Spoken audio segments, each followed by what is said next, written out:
आर्य समाज का जो प्रोग्राम है, जो कार्यक्रम है, और महर्षि दयानंद जी महाराज का जो उद्देश्य था, उसका ऋषि दयानंद जी महाराज के उपदेशों का, विचारों का और सत्यार्थ प्रकाश का हिंदू को छोड़ करके बाकी सब ने लाभ उठाया। सबसे ज्यादा लाभ ईसाईयत और इस्लाम ने उठाया। उन्होंने अपनी अवैज्ञानिक, अनसाइंटिफिक बातों को बदल लिया। लगभग 70% कुरान की व्याख्याओं में सुधार कर लिया। सर सैयद अहमद खां की आप कुरान का भाष्य पढ़ेंगे तो आधा पलट दिया उन्होंने, लगभग आधे के करीब व्याख्याएं बदल दी।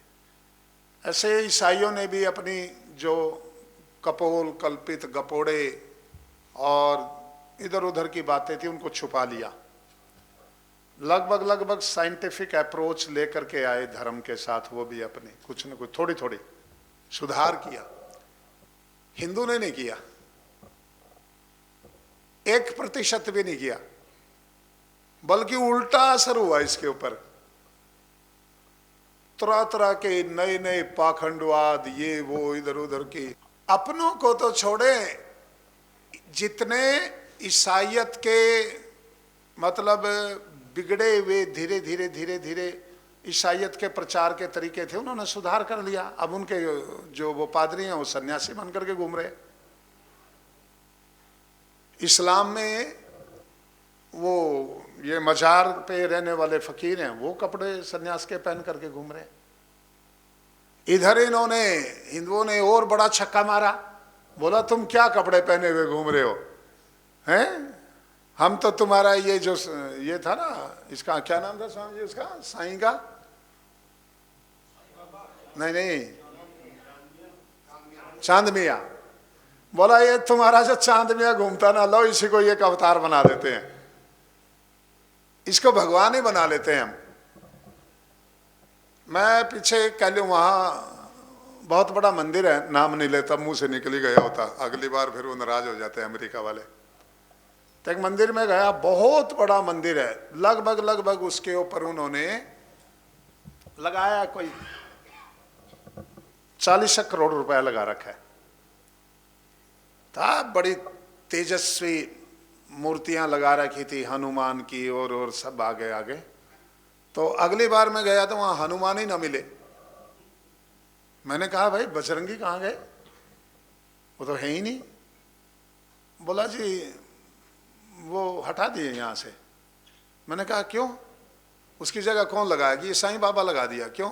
कि उससे मंदिर का खर्चा नहीं चल रहा था, हनुमान से मंदिर का खर्चा नहीं चल रहा था। जब से ये साईं बाबा की मूर्ति लगाई है मजे हो गई।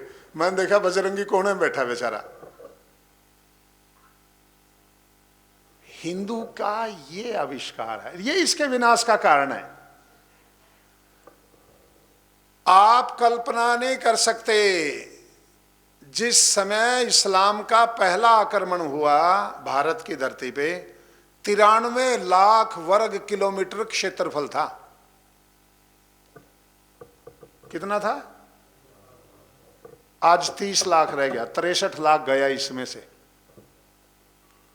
2 हिस्से गया, 1 हिस्से रह गया। ईरान, इराक, सीरिया, ये जावा, सुमात्रा, इंडोनेशिया, ये सारा तो भारत का हिस्सा था।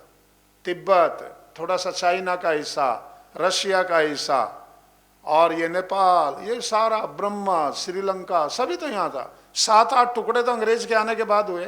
बर्मा अलग हुआ, श्रीलंका हुआ, अफगानिस्तान हुआ, पाकिस्तान हुआ, पीओके हुआ, बांग्लादेश हुआ, तिब्बत हुआ। तिब्बत अंग्रेज ने अलग किया। तिब्बत में जब भारत आजाद हुआ तो पोस्ट ऑफिस हमारा था, और यूएनओ का ये नियम है जिस देश का पोस्ट ऑफिस होता है वो देश उसका होता है। तिब्बत में हमारा पोस्ट ऑफिस था, पर नई बात बनी। तो किसने 63 लाख जमीन किसने खोई? वीरों की बाजुओं ने नहीं हारी, वीरों ने नहीं हारी एक गज जमीन भी, योद्धाओं ने नहीं हारी। किसने हारी? पाखंड ने, अंधविश्वास ने, पोंगा पंथी, छुआछूत। सबसे बड़ा नुकसान तो इस बात से हुआ कि एक बार यदि कोई मुसलमान बन गया तो उसे दोबारा अपने धर्म में लाने का कोई रास्ता ही नहीं छोड़ा इन्होंने। शुद्धि का कल्पना। काला पहाड़ का नाम सुना है? बांग्लादेश का था लड़का, ब्राह्मण लड़का था, वीर लड़का था, क्षत्रिय। और वहां की जो थी ना नवाब की लड़की, उसे स्नान करके व्यायाम करते हुए देख करके उसने कहा मैं इसे अपना पति बनाऊंगी। एक ही लड़की थी बांग्लादेश के बादशाह की। तो उसे उसका पिता बोला काफिर कैसे? कि बोला मर जाऊंगी पर इसे करूंगी। तो बाप को बेटी के आगे झुकना ही पड़ता है। उसने कहा चलो कोई बात नहीं। उसे बुलाया कि मेरी बेटी से शादी कर ले और तू मुसलमान बन जा और तू बादशाह बन जाना, तेरा ही है सब कुछ। उसने कहा मैं अपना धर्म नहीं छोड़ता। लड़की ने कहा शादी करूं तो इससे करूं, नहीं तो मरूंगी। पिता ने कहा भाई अच्छा संकट है। बेटी के आगे घुटने टेक दिए। उसने कहा चल तू ऐसा कर, तू मुसलमान नहीं बन सकता ना, हाँ जा मेरी बेटी को हिंदू बना ले, तू कर ले इससे शादी, राज भी तेरा, हम भी हिंदू हो जाएंगे। उसने शादी कर ली। कश्मीर में जगह जगह गया, वो कहानी लंबी है। बंगाल में गया, फिर अंत में कश्मीर, उस समय बड़ा विद्या का, श्रीनगर में बड़े पंडित रहते थे, वहां आया। 3 दिन बाद आया, बड़ा धर्माचार्य, भूखा पड़ा रहा सीढ़ियों पे। आया तो लात मार के नीचे गिर दिया कि तू आ कैसे गया? इसको लेकर के इस मंदिर की सीढ़ियों पे कैसे चढ़ गया तू? और ऐसी मार मारी, इतना अपमानित किया। वो बोला कि ये तो हिंदू बन गई, ये तो कभी मांस नहीं खाया, कुछ नहीं। बोला रे नहीं, बस तू भी भ्रष्ट हो गया, ये तो शुद्ध कहां होएगी, तू ही भ्रष्ट हो गया। फिर उसके भीतर का शैतान जागा, फिर वापिस आया और उसने दरबार में आके कहा मैं तो मुसलमान बनना चाहता हूं, हिंदुओं ने तो मुझे स्वीकार किया नहीं। और फिर उसने आंधी उठाई, अपना नाम रखा काला पहाड़। ये जो पुरी का मंदिर है ना, इसकी मूर्ति को गधों से घोड़ों से बांध करके घसीट करके ले गया। और जिन पंडितों ने उसे लातें मारी थी ना, उनकी मस्के बांध करके डल झील में डुबो डुबो करके मारा उसने उनको, श्रीनगर आकर के। आधा बंगाल मुसलमान बनाया, कश्मीर मुसलमान बनाया, उड़ीसा मुसलमान बनाया। एक व्यक्ति ने, किसने? जो हमारे पूर्वजों के द्वारा की गई गलतियों को सुधार करके बादशाह की लड़की को साथ लेकर के आ रहा था। नहीं, ऐसे कश्मीर मुस्लिम स्टेट बना। लड़का हिंदू बनना चाहता था, नहीं बनने दिया, मुसलमान बन गया, सारा कश्मीर को ले गए। तो हिंदू ने सुधार नहीं किया। हिंदू के पतन के 2 कारण हैं। पाखंड और अंधविश्वास के फंसी हुई भेड़ों को बाल काटने वाले धर्माचार्य। हिंदू का शत्रु कौन है? इसके धर्माचार्य। क्यों? वो अपने प्रजा को, अपने भक्तों को पाखंड में फंसा करके लूट मार के जाल में फंसाए रखना चाहते हैं। दूसरा, नित नई उपासना पद्धतियों का विकास। नई उपासना पद्धति, हर रोज कुछ ना कुछ नया आ जाएगा, कुछ ना कुछ नया। तो महर्षि दयानंद जी महाराज ने इनको एक रास्ता दिखाया था कि इस रास्ते पे चलोगे तो पार लग जाओगे। उस रास्ते को छोड़ दिया। और अब तो पाखंड अंधविश्वास इतना बढ़ गया है, अब तो आप बोल भी नहीं सकते।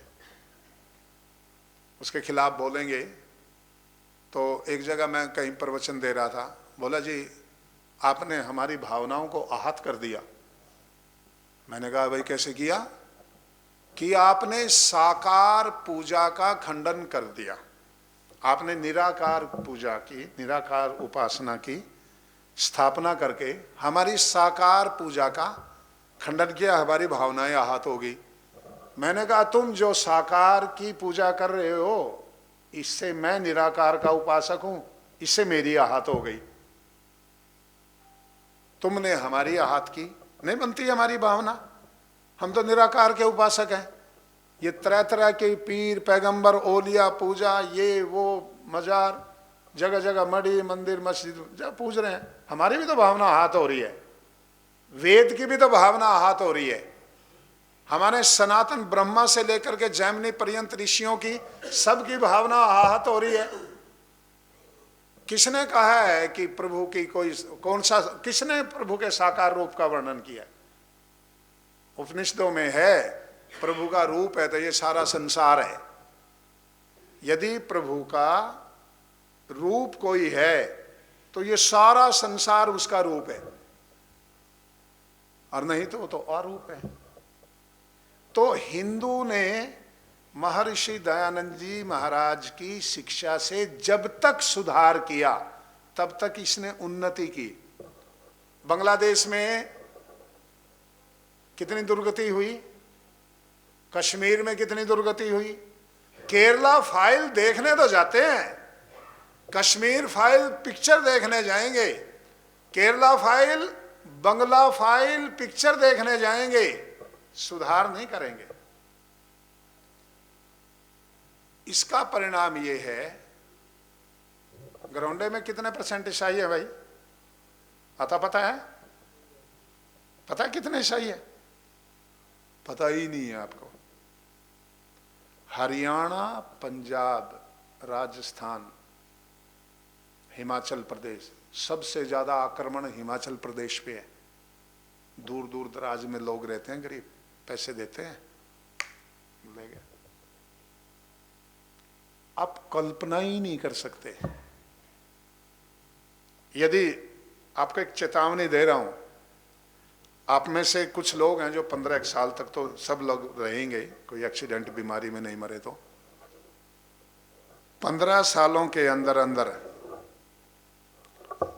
नागालैंड, मिजोरम, अरुणाचल प्रदेश, थोड़ा सा आसाम का हिस्सा, थोड़ा सा नेपाल का हिस्सा, थोड़ा सा बांग्लादेश का हिस्सा, इसको काट करके एक नए ईसाई राष्ट्र को बनाने की तैयारी चल रही है विदेशी ताकतों द्वारा। और उसकी भूमिका में क्या था? ये जो शेख हसीना भगाई है ना बांग्लादेश से, किसने भगाई? बताओ किसने भगाई? किसने भगाई है? अरे मुसलमान भगाते तो 6 महीने पहले इसे बहुमत से क्यों जिताते? उसी बांग्लादेश की जनता ने तो इसे कुछ समय पहले बहुमत से जिता करके प्रधानमंत्री किसने बनाया है? उसी बांग्लादेश की तो जनता ने बनाया। ऐसा 6 महीने बाद में ऐसा क्या हो गया कि इसको वहां से निकल करके भागना पड़ा?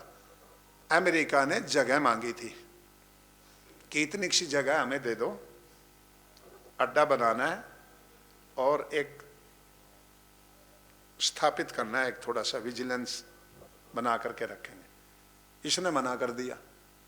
मना कर दिया तो वहां क्या था?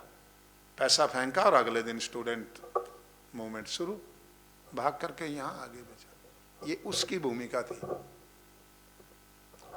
2035 तक आप याद रखना मेरी बात को, यदि भारत की पार्लियामेंट में एंटी कन्वर्जन बिल पास नहीं हुआ, यदि कन्वर्जन को मतलब धर्म परिवर्तन को कम से कम धर्म परिवर्तन कराने वाले को 7 साल तक की सजा का प्रावधान नहीं किया गया, और ये जो मिशनरियों की एक्टिविटी चल रही है, यदि इन मिशनरियों की एक्टिविटी को नहीं रोका गया, अरे इससे बड़ा और क्या हिंदू जाति के पतन का प्रमाण चाहिए तुम्हें? ये जो चंगाई सभाएं हैं ना, वो अपने अपने एजेंट लाते हैं, कोई लंगड़ा आ रहा है, कोई लूला आ रहा है, किसी की किडनी फेल होती है, हाउ हाउ हाउ चाऊ माऊ करते हैं और वो खड़ा हो जाता है, लोग तालियां भेजते हैं। वो केरला का जो दिनकरन है ना, चंगाई सभा का अध्यक्ष है, 5,000 करोड़ रुपए की प्रॉपर्टी है उसके पास, अकेले के पास 5,000 करोड़ रुपए की। क्या करता है? फूंक मारता है और लोगों की किडनी ठीक करता है और लोग नीचे ताली बजाते हैं। किसने सिखाया उसको? ये हमारे वाले झाड़ फूंक करने वाले। कौन सा हमारा कौन सा बाबा फूंक नहीं मारता? सारे ही तो मारते हैं। अब सीधी फूंक तो बाबा रामदेव ने मारनी सिखाई, नहीं तो बाकी सारे उल्टी मरवा रहे थे अब तक तो उनकी फूंक ने कुछ थोड़ा बहुत कल्याण किया। अच्छा, किसी को चिंता है? आप में से कभी सोचा है कि आपके बराबर में ईसाई बनने लग रहा है, उसका आपको नुकसान होएगा? कभी दिमाग में आई ये बात?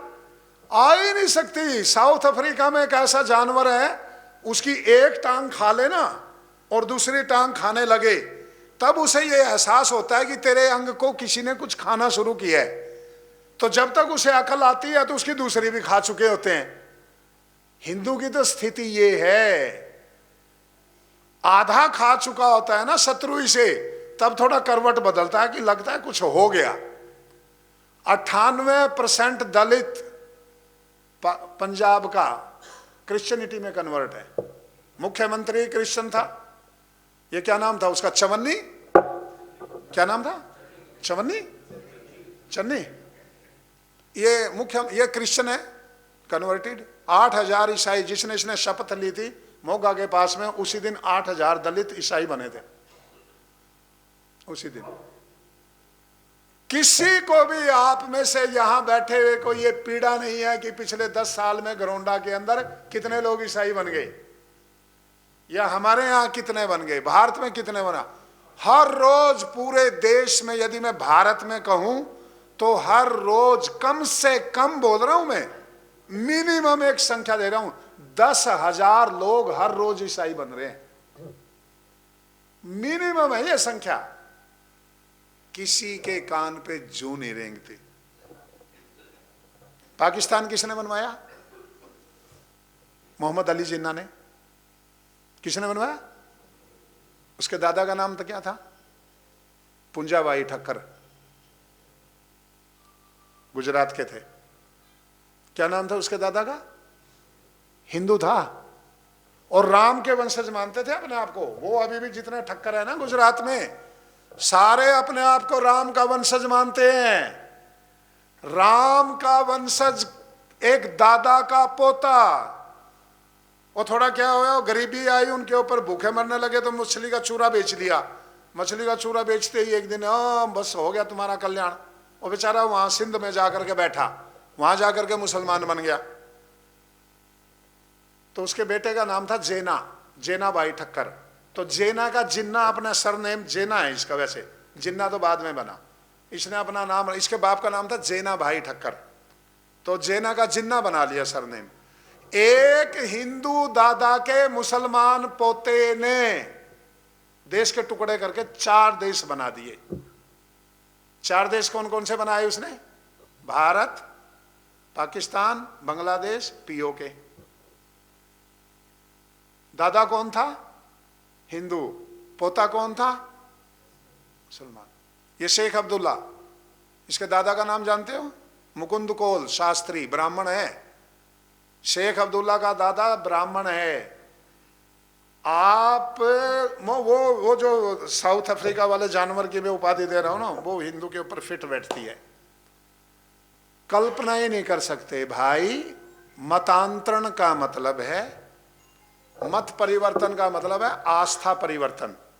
मत परिवर्तन का मतलब आस्था परिवर्तन। आस्था परिवर्तन का मतलब है धर्म परिवर्तन, और धर्म परिवर्तन का मतलब है फिर भूगोल परिवर्तन। भूगोल में परिवर्तन आएगा।